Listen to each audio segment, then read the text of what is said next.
Breakfast with Champions, the Millionaire Breakfast Club. And this is your opportunity to get a seat at the table. But those going the place you can go and doing the things you can do. Now, we don't see this clubhouse divider with a stage on top and an audience down below. No. Instead, we look at this as the world's largest breakfast table, full of motivation, education, inspiration, and even a friendly competition with the positive intention of pushing your momentum in the right direction. Now, listen, if you ever miss a segment, you can go download the podcast and subscribe to listen anytime. So head on over to wcdaily.com, subscribe to the podcast. Let's rock, let's roll, let's go. Cash flow. All right, so for those of you still on Clubhouse, guys, I'm going to go ahead and shut this room down. Let's go over to YouTube, pretty please, because I got a very, very special episode for you today.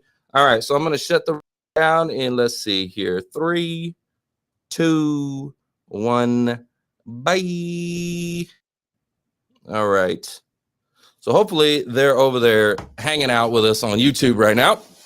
But guys, let's get this party started. I'm super excited. We've got on the show today, okay, we've got our guest for you, okay?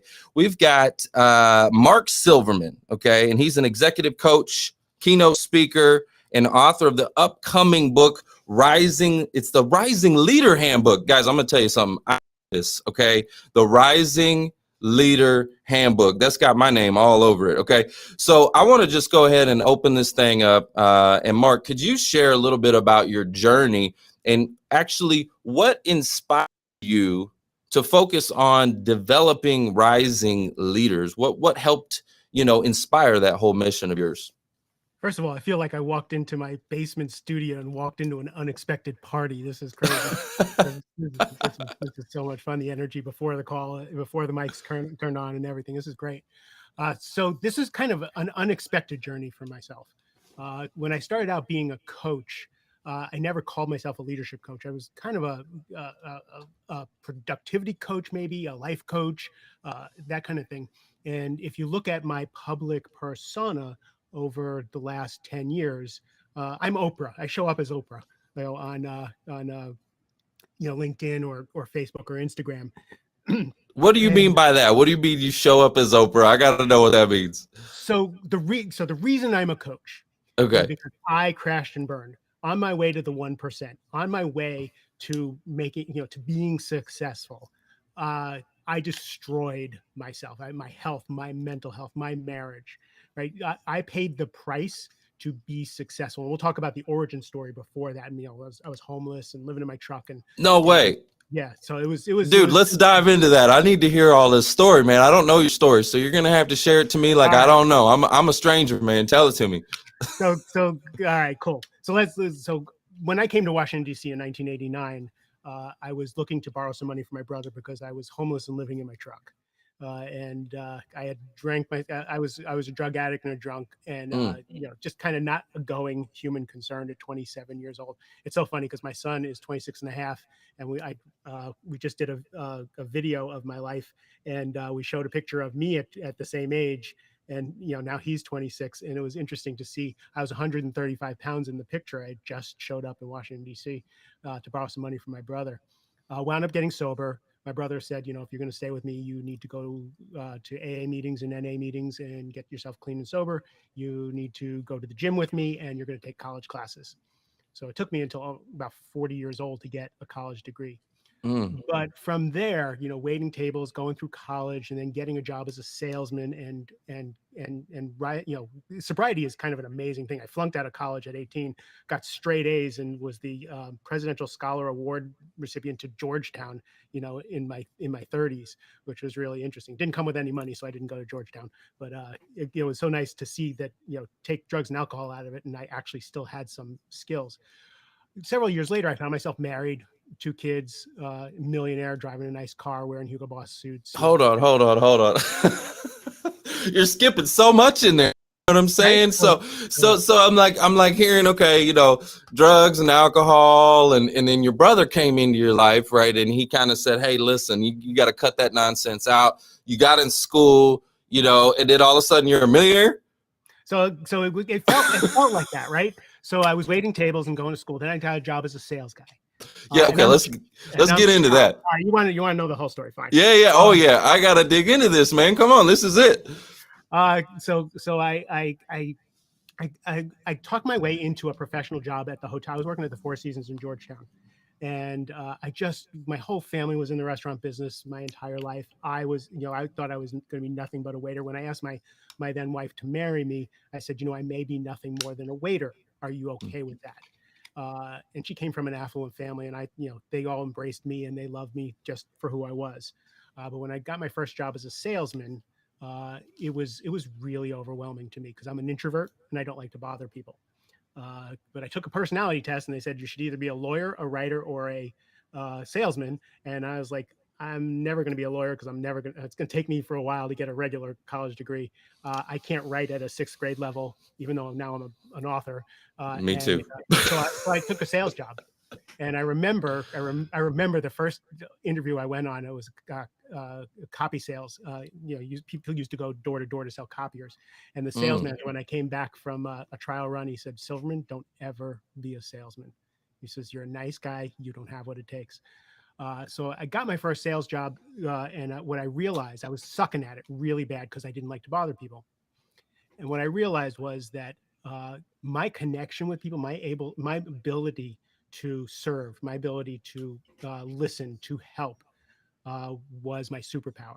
And when I started, instead of selling, when I started trying to serve, and when I tried to start being helpful, my career took off. So, I was making $26,000 a year when I got married.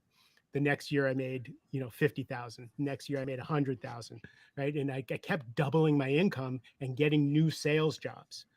To the point where now I'm driving a Lexus convertible, right? I'm living in $1 million house, and I'm the committee chair for the Boy Scouts, and I'm all these things, right? Like, and it's like the short Jewish Tony Robbins story. Like, thank God for sales. I got to stop you right there. Thank God for sales for people like me and you. Okay. Cause listen, I got a similar background. I wasn't supposed to make it either. I was actually a felon at 13 years old. And, luckily it was under my juvenile and all that, but I sold drugs and I was that. Yeah, that's great. You know what I'm saying? Like, listen, I was a screw up, and, when you're a child, you act like a child. When you grow up, you stop thinking like a child. But anyway, I made a lot of mistakes, and I got into sales really early on, which was great because that helped give me an opportunity where there really wasn't any other opportunity for me, but sales give me that opportunity. So anyway, sorry, I didn't mean to cut you off, but thank God for sales, right?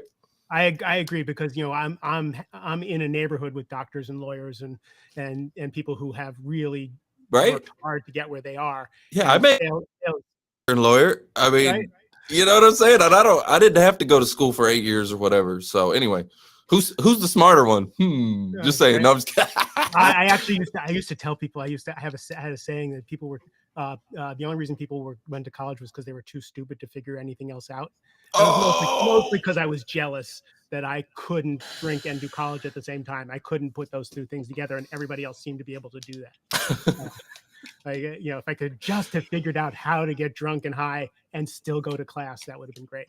But that didn't work out. So anyway, I found myself in status symbol land. I, just kind of crushing it and living like this life that was foreign to me. It was very foreign to me. I'm sure like with you, with your background, the suburban living you're probably doing now is a very different thing than you imagined for yourself.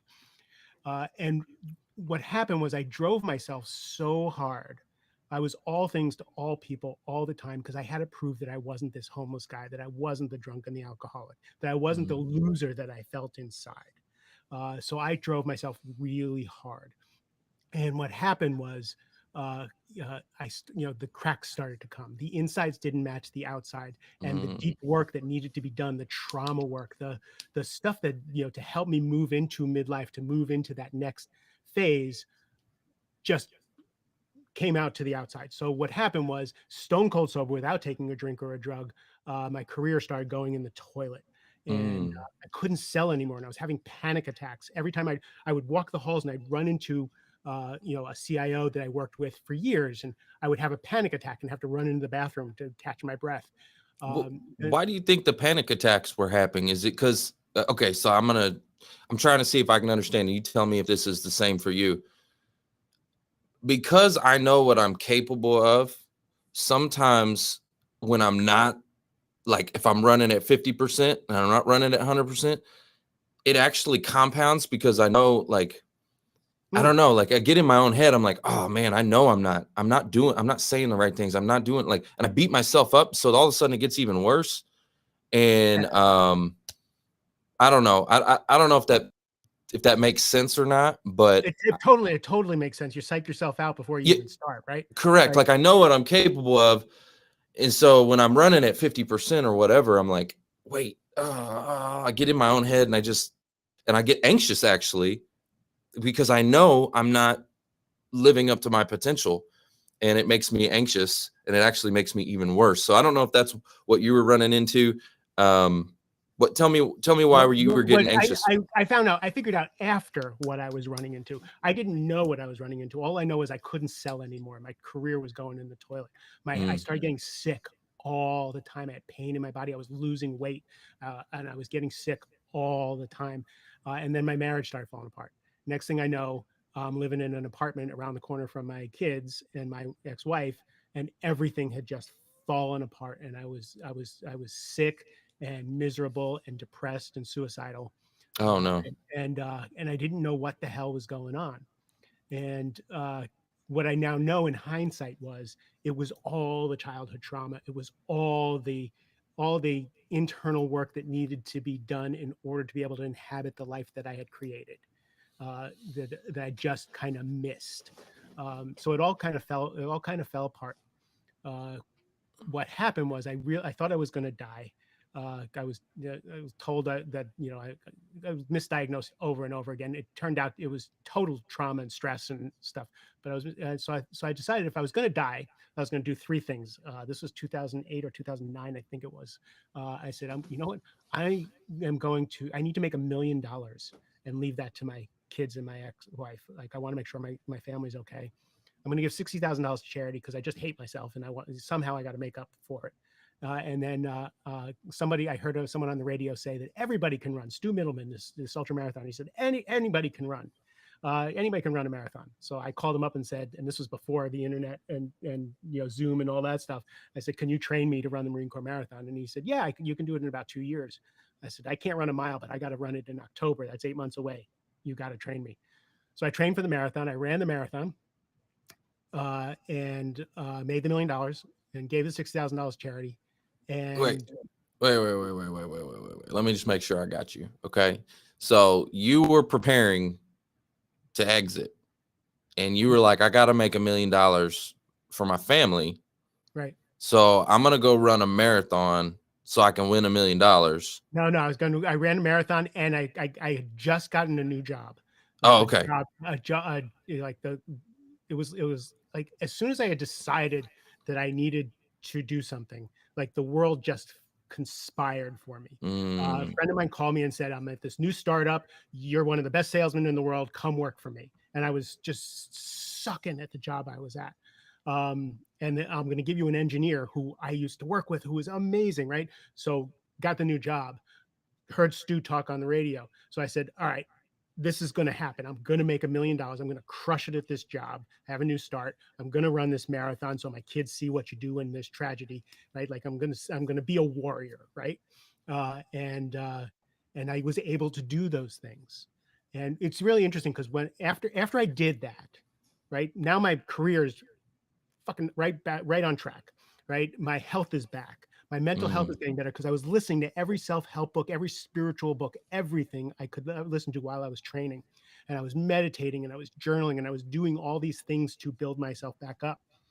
And after that, my ex-wife said to me, she goes, I was so worried about you because you were so depressed. She said, and I was reading about what you should do if you're depressed. And she said, you did all those things. She says, I don't know how you knew to do those things, but you set yourself a purpose. Like I still wanted to die, but I was like, I was on it because I couldn't do that to my kids. Hold on. I got to give you a mic drop for that. Hold up. There's a mic drop. Mark, so suicide runs in my family. And I have a couple family members who have attempted many times, never been successful, thank God. But yeah, and it's something that, like, I don't know, I try to understand it, you know, because I mean, it seems like almost every holiday I'm in the hospital with somebody, you know, I just lost my figuring. brother. You lost who? Who? I just lost my brother. Your The brother? brother who got the brother who got me I'm sober. so sorry, man. He I'm he so could sorry. he couldn't make it, and so 33 years later, he got me. So, I owe my entire life to him, Mm, and he couldn't make it. So yeah, that dude, I'm so sorry. That's like, yeah, my brother, man. Uh, every holiday, man, it seems like. I'm sorry to hear that. Thank you, appreciate it. It's why I do what I do. So Mm, back to the beginning of our conversation, like yeah. what? So I teach leadership. I get people promotions. I get people more money. I teach people to be successful. But the thing I care about is watching all the people to the left and right of me, Mm, the agreement we make to be in the 1%, that we sacrifice our well-being, our mental health, right? How many people do like I'm an introvert. I'm at a party and with a bunch of successful people, but I stand in the kitchen washing dishes. So I wind up having conversations with people to find out what's really happening, the anxiety that people have, even though they look bright and shiny on the outside. People are anxious. And if you look out in the world, COVID destroyed us. Whatever you think about political stuff, the uncertainty that COVID brought, added to the uncertainty from 9/11, to there's just so much that's killing our allostatic load, our ability to cope with stress, that we're doing everything we can to look okay, and mm, we're not okay. And uh, I'm not okay with people winning at life and then having it all fall apart like it did for me. So that's why I do what I do. mm, And that's why I was Oprah for years. So when I was listening to all these self-help books, right, I made it my mission. I was like an ex-smoker. I had an epiphany once while I was reading a book called Relax into Wealth by Alan Cohen. And in that, it was years after the marathon. And I finally got that I was loved and that I was worthwhile and that I am a child of God, like my children are. Like I finally got, I got that for the first time. And I was like an ex-smoker. Everybody has to know they're worthwhile. Everybody has to know that they don't have to do life the way they were doing. So that's why on the outside, every message I had on Facebook or Instagram or anything was about, you're loved, you're worthwhile, you're amazing, you do be on your own side, all that stuff. What was going on the other side, though, is my coaching practice. Is my coaching practice moved from entrepreneurs and kind of life coachy business kind of coaching to leadership coaching, but I didn't mm. know that. I was getting more and more. I was being hired to this person's a bull in the china closet. Mark, totally talented, amazing person, but they got anger issues. Can you do something with them? I'm like, I got them, right? Or this person is overworking and they're killing themselves because they're doing their job and they're not leading. And yes, I I've got that, I've been there. right? So Yep. so my job, I have a waiting list for my client, for my um, coaching practice. And we looked at, I was trying to figure out what my group program was, and is it going to be only tens, my other book, Mastering Overwhelm, all the other stuff, and none of that felt good to me. So someone had me look at what my client roster is, and my client rosters are C-suite executives who are just kick-ass, but they've risen through the ranks so fast that their leadership skills haven't caught up. Mm. So that's what I do all day, every day. So that's why the next book is going to be called The Rising Leader Handbook. Where do you start with someone like that? Like, you got this this person who's just crushing it. Where does it start? I mean, do they obviously they've got to understand that they probably have an issue, right? They've got to be willing to accept the fact that they need help, right? Otherwise, you can't really help somebody who's doesn't think they have an issue, right? Right. And a lot of people who are successful to a certain point. So back when I had the Mastering Midlife podcast, I had this premise that what the drives and motivations that get you through your 20s and 30s right? For me, it was that I don't want to look like a homeless person. Success at all costs, pleasing mommy and daddy, whatever it is that drives you to that success starts to turn on you in your 40s and 50s because it's not a sustainable drive, right? A lot of us made a lot of money trying not to be certain things and trying to prove things. But then as life turns, there's a different life asks something different I of you. I totally yeah, like okay, so I'm 36 now, right?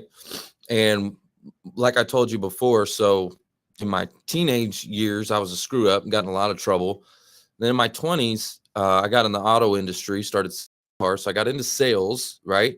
And started Okay. crushing it. And it was all about money and not looking like a screw up anymore. Like Exactly. that was my motivation. I wanted to be successful because I wanted to win the trophies and be the best and the top producer and all of that because like I was trying to reinvent myself. I didn't want to be this freaking loser anymore that I was. And so I wanted to do that, and that was the motivation. And obviously the money was the money was a motivator. And then now that I'm in my 30s, again, it was about winning, and then it became recognition. It for a long time, it was I wanted the applause. Like, yeah, you're the best. And then now it's like it's not even about the money or the recognition. It's more about the impact that I'm able to make on other people, and money and recognition and all that. That's all secondary, but it does come with it, which is nice.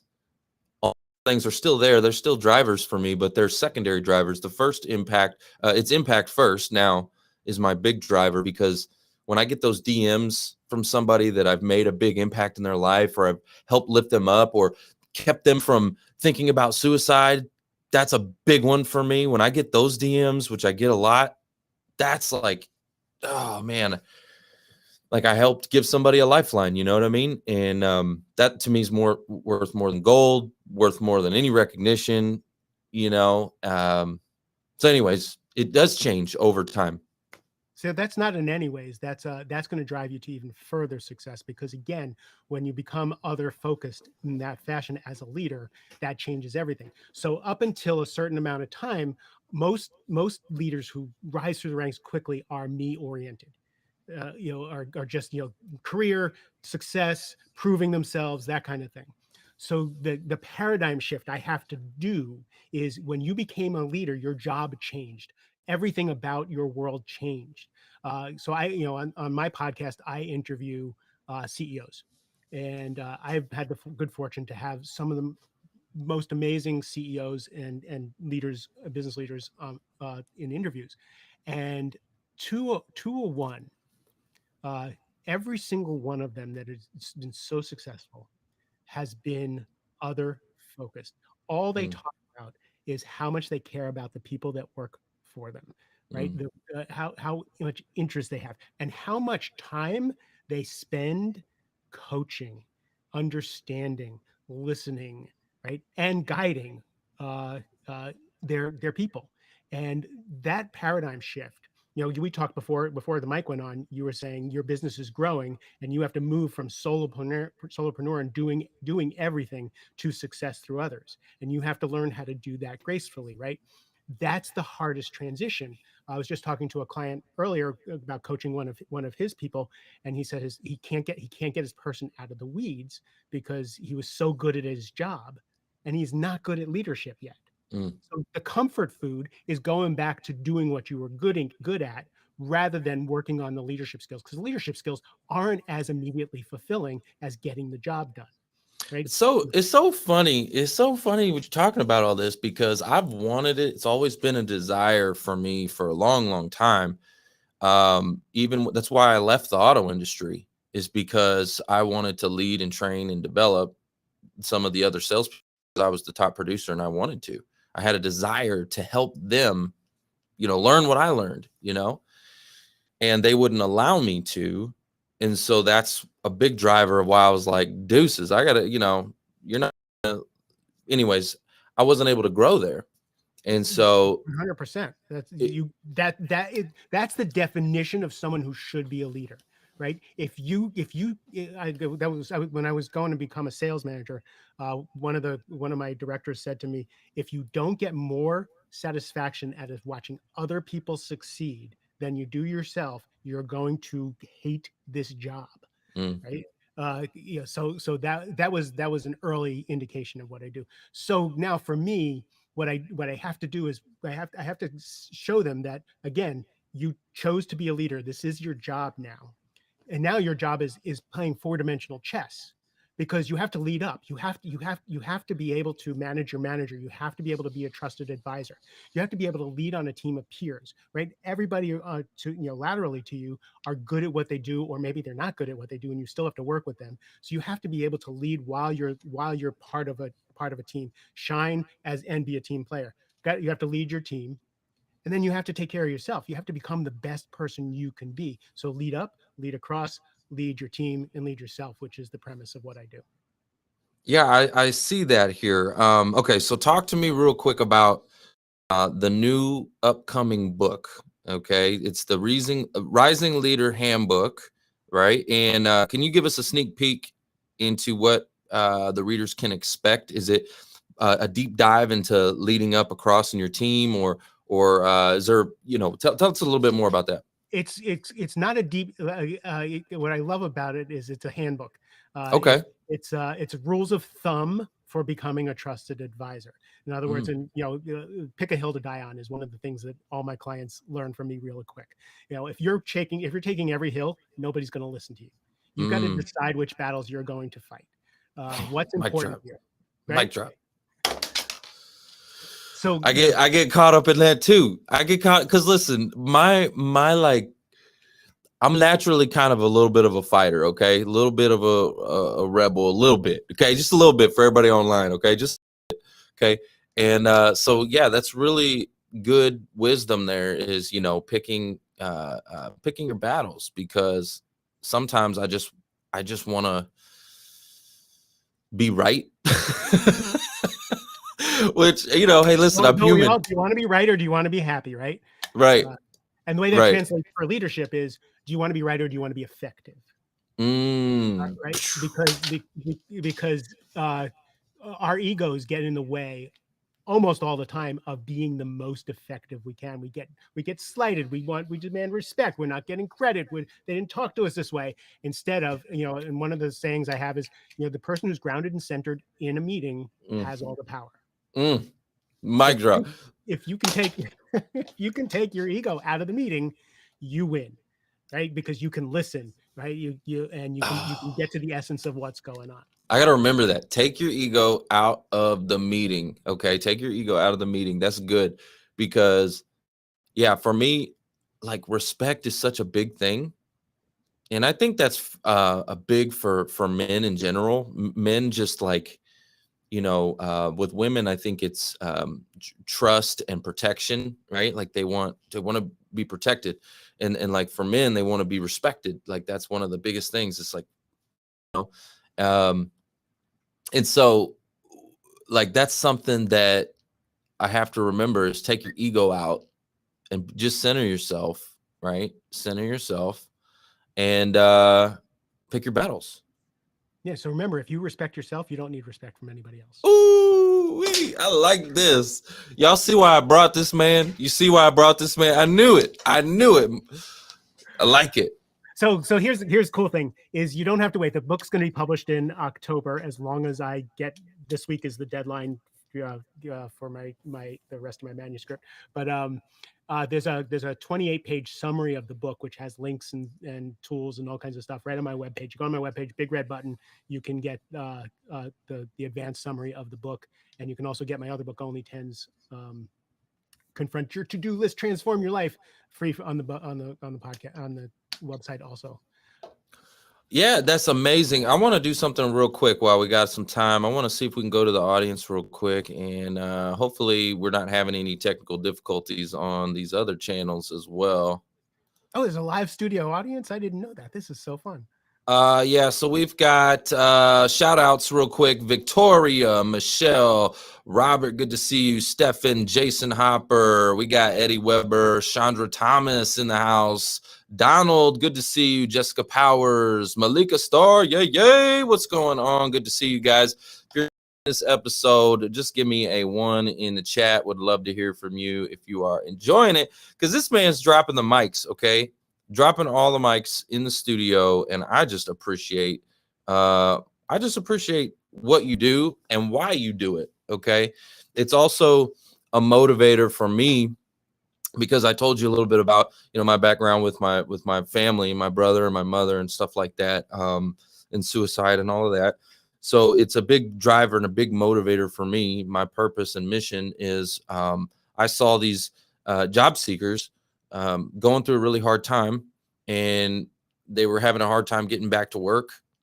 And all that rejection, let's say it takes them a year to get back to work, like a year's worth of rejection, a year's worth of feeling like you're not valuable or no one wants you, and all those different things. They get really depressed, really anxious, stressed. They're watching their bank account go backwards. It leads to marital problems, it's like a domino effect in their life. And I just saw this within these people, and I saw the hurt. And we have lost a few of those job seekers along the way. I've been doing this for a long time. And so anyways, it's a big driver for me to help try to motivate, lift, inspire, educate, to help keep people moving forward, one foot in front of the other, to give them hope, and so I just appreciate what you do, Mark. I really do. I appreciate the spirit in which you lead. So real quick, I also know you've delivered some really powerful keynote speeches, okay, on leadership and personal growth. Could you share a memorable speaking experience you've had, and what was the message that you were conveying to the audience? Oh, wow, great. I was leading a workshop in the context of a bigger meeting. They gave me the stage for about a half hour, and I brought a process where people listened to each other and then appreciated each other. They shared the gold that they saw in the other person. I had them go in triads, and I had them share the gold they saw in themselves, and then the detriments, the negatives they saw in themselves. And then I had the other people share the gold they saw in the other people. And the profundity in the room, and how hard it was for people to allow for the gold that other people saw in them was mind-blowing to me. Yeah, that was one of the most. That's not something I do often, but that was a really powerful. So you had them share their perception of the other person, the gold, the value, first they shared the detriments of themselves. What they hated about themselves. Okay. Then they shared the gold about themselves. Okay, sure. Then I had the rest of the circle share the gold for other people, and that was the hard part. It was so easy to talk about what a shit you are. It's so how inadequate you are, how much you don't like this, and it was a little bit easier to talk about. Oh, well, I like this about myself. This is okay, sheepishly. But when other people say, I love the way you light up a room. I just met you, and I can feel this or that. The tears and the pain, actually, right? The pain that people felt to allow that in was what was profound. How do you be on your own side? That's the hardest thing in the world. It's easy to beat yourself up. It's not easy to be on your own side.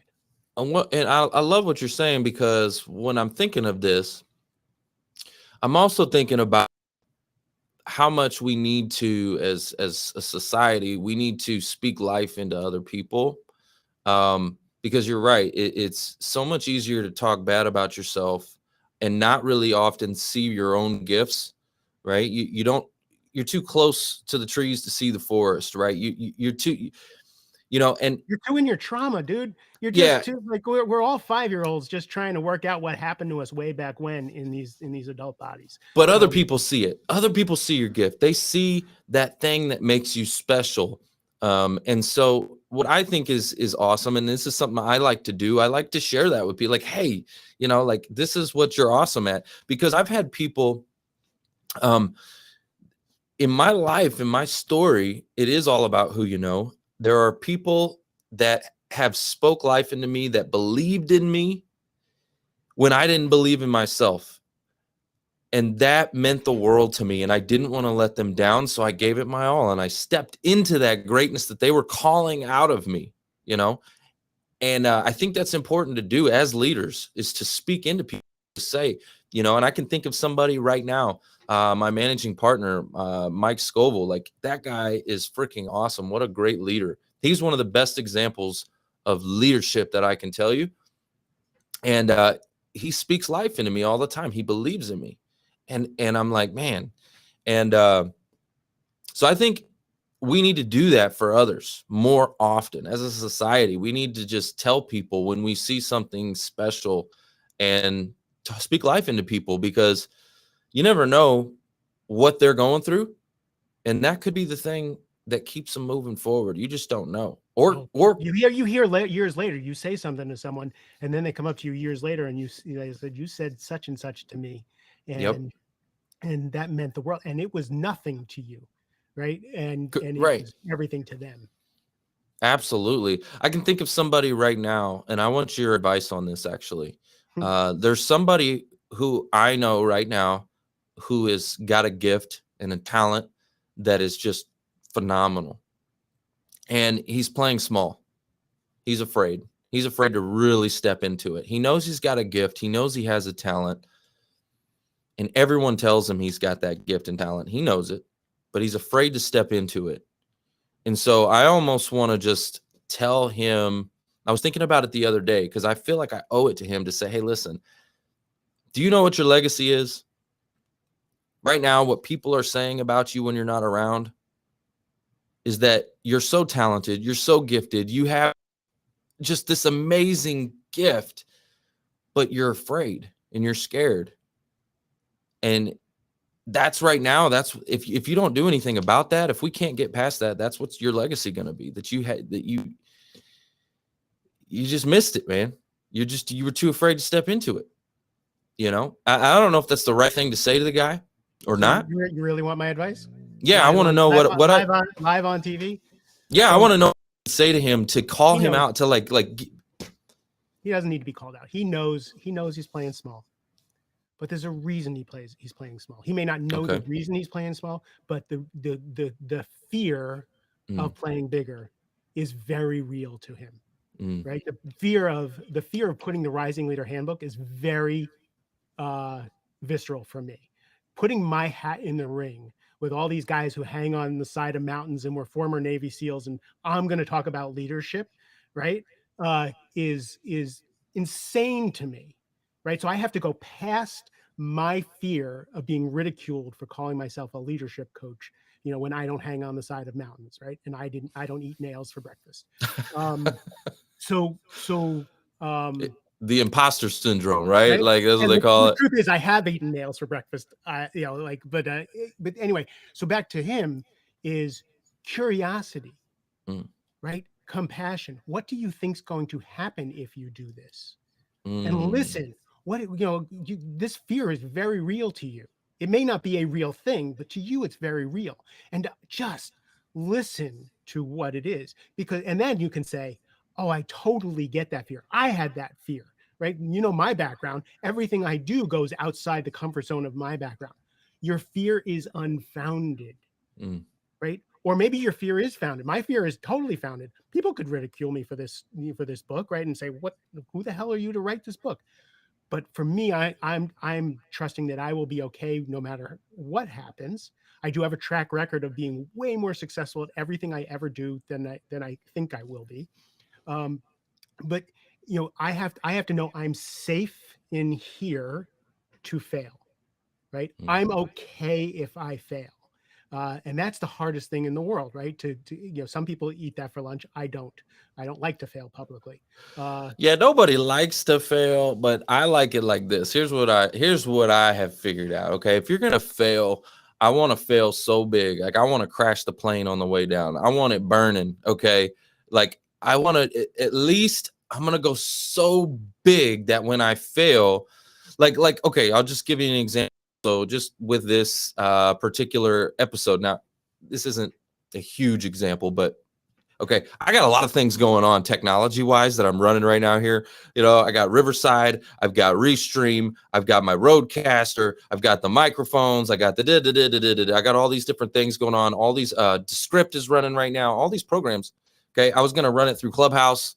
I'm like trying to be as omnipresent as possible, all right, because I want to spread the message wide and deep, right? And then we had a thing, it didn't work right. You know, I'm like, okay, whatever, who cares? Just try it. You know, crash and burn if you have to. And I had another example that's probably a little bit closer. I had an event that I packed out so much that people were just, it was so hot, man. It was people sweating and nasty. And I looked at the videotape later and I'm like, oh my gosh, what did I do to these people? But you know what? We packed the house. You know, it probably wasn't the most pleasant experience for everybody in the world because there was too many people, but that's a good problem to have. I want bigger problems. That's what I think. I want bigger problems, you know? No question. I'm spending so much money on so funny. I wrote Only Tens, and I thought my mother would buy a copy and I'd buy a copy.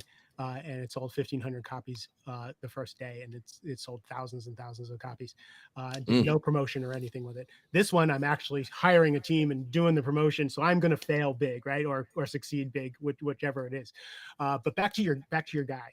Yeah. You know, when someone's scared to take a step forward, what they need to know is they have someone walking beside them, right? Like, and who will listen to them. I have a posse of people who listen to me whine every Friday at 2:00 for the last 7 years. 4 very powerful coaches get on we've been getting on this call, and they will listen to me whine and be victim-y and all the things that I'm not allowed to be because I'm a leadership coach. All right. So I can get it out. Like, oh my God, I'm just so scared to press send on, like, what are people going to say? Great, Mark. Thank you for sharing. I totally get it. You know, it feels real. Press send, right? That kind of thing. So and like an accountability group. But they're more than that. They don't fault me for being too small, right? And they never let me, they help me be as big as I can be, right? Because I'm both, right? I'm both. I'm very small, very scared. I'm scared all the time, right? I do things anyway, but I do it with support. You know, always. Like, I don't do anything alone. So that's that. You know, so if you can tell your friend, I'm with you. I've been this road. Take the step. If you fail, I'm here. If you succeed, I'm here. If you need to take another step, I'm here. You know, but listen to find out, you know, what his fears are, because he's thinking most of us, when we have fears, we think there's something wrong with us and that we're the only ones who have these fears. And most people don't know they're universal. That's one of the reasons why, as a leadership coach, I share what's going on the inside all the time. I want people to know, you know, that I'm really human in here, and I go do shit anyway. George, I remember an interview with George Strait years ago. George Strait is my hero. He's my everything, right? So in this interview, he's sitting on a stool and they say, you know, George, you're so cool. You are just like the coolest man on the planet. And George says, well, you ain't living in here. And I was like, holy shit. George Strait just admitted that he has nerves, anxiety, and all those things and stuff going on. So if George Strait, you know, has that going on, I think I can, because I'm definitely not George Strait. We all do. Okay, let's talk about your podcast real quick, okay? Because you've interviewed some pretty big folks. So tell us a little bit about the podcast. What can people expect there? What are some of your best episodes that people are like must listen to episodes? They got to go check them out. Today's episode is the must listen episode. So I interviewed Larry Quinlan, who this guy was the CIO for Deloitte Consulting, which is the biggest consulting group in the entire planet. He was the global CIO, and what he talks about is how he was born in the islands, and he says, I was a skinny black kid from the islands, and now I'm a Hall of Fame CIO at the largest consulting firm on the planet, and he's on the board of so many companies. And every step of the way, we were talking about this earlier, he said, someone believed in me, someone gave me a chance, someone supported me. So it's all about who you know, baby. Let's go. Right. So that man, he says, I owe my career to all these people.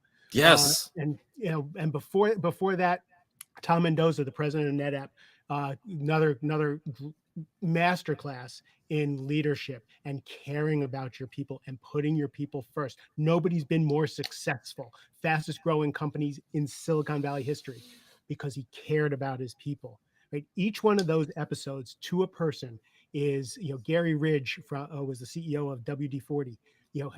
He created a culture of caring. They sell stuff that makes your things stop squeaking. But it's considered one of the best places in the world to work because they build culture. That's what every one of these conversations is. I have the advisor to the CEO of ServiceNow, which is one of the biggest SaaS companies on the planet, Kevin Haverty, and he talks about how to be a trusted advisor. How do you be that number two? That's a great job being the number two. You don't always have to be number one. How do you become a trusted advisor? So we talk about leading up, leading across, leading your team, and then leading yourself, being your best self. I love that. You guys need to go check out his podcast. It's the Rising Leader podcast. Is that right? Yep. You guys need to go check it out, subscribe, give it a little sample, what I'm talking about. And, hey, give them a 5-star review. Okay. Those things help, the podcast world. Let me just tell you something. It's hard out here for a podcaster. You know what I'm saying? We need those reviews. Okay. We need you to share. This stuff, guys, it costs money, time, energy, focus, right? And we do it because we're trying to make an impact out here. We're trying to serve people, okay? But we need you to help us get this message out. So, matter of fact, I'm going to ask you a big favor right now. If you're watching online or if you're tuning in on the podcast, I want you to go and share this out. Share it with a friend. Hit that share button.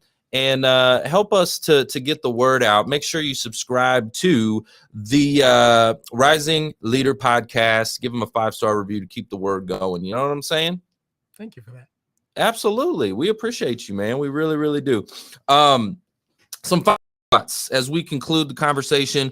What is one piece of advice or key takeaway you would like to leave our audience, especially those who are aspiring to become rising leaders? Oof. Find out what your safety is. Lean into the thing that's your bedrock. Before you go out into the world to try new things, to risk, to find out what makes you feel like who you are. Is it your family? Is it your religion and your spirituality? Right? Is it your physicalness and your CrossFit or whatever? Like, what makes you know you're okay and safe in the world? So when you go out, you're more willing to risk. You're more willing to get outside your comfort zone when you know you have that homing device. Love it. Love it. You guys are here on the Who You Know show. Let's rock. Let's roll. Let's go. Cash flow.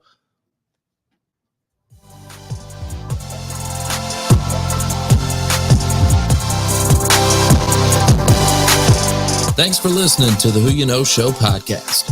My name is Trevor Houston, and if you've enjoyed this episode, consider subscribing wherever you listen and leave us a positive review to help us keep the mics on in the studio. Until next week, that's the show. It's all about who you know.